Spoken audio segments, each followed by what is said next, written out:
Envision a world where the principles of nature's battleground are seamlessly woven into the fabric of human society. Here, the concept of survival of the fittest transcends the natural world and becomes the ultimate arbiter of the fate of nations, races, and classes. This world is not a figment of dystopian literature, but the conceptual realm of social Darwinism. This controversial interpretation of Charles Darwin's theory of natural selection has been a source of intense debate and division. It's a philosophical framework that has been wielded to justify discrimination, inequality, and a myriad of social injustices. But to fully comprehend the magnitude and implications of social Darwinism, we must delve into its origins, key proponents, and the trajectory of its influence in human history. In the 19th century, the intellectual landscape was ripe for radical ideas, and it was during this time that thinkers like Herbert Spencer and William Graham Sumner took Darwin's groundbreaking ideas on biological evolution and extended them to the social and economic arenas. Spencer, who is notably responsible for coining the term survival of the fittest,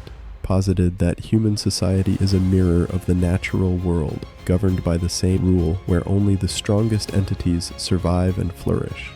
This notion rapidly became a foundational argument for justifying laissez-faire capitalism, social stratification, and political conservatism. However, an essential caveat in this narrative is that Darwin himself did not endorse these social extrapolations of his scientific work.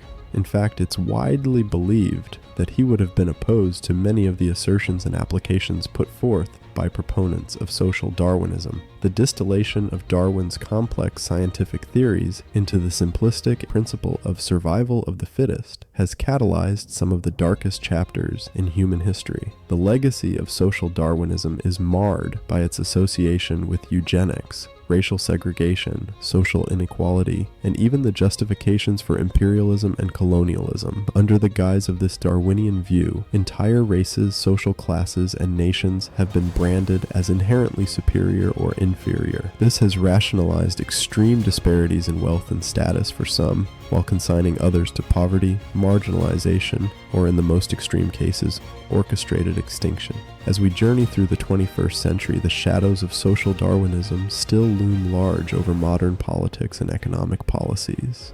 The doctrine subtly permeates debates against social welfare programs, healthcare reforms, and policies aimed at reducing economic disparities. Its underlying ethos can be discerned in arguments that advocate for the accumulation of wealth and power by a select few, often at the expense of the larger populace. Critics of social Darwinism argue that it cloaks deeply ingrained prejudices and economic elitism in a veneer of scientific legitimacy, thereby perpetuating a cycle of entrenched inequality and societal division.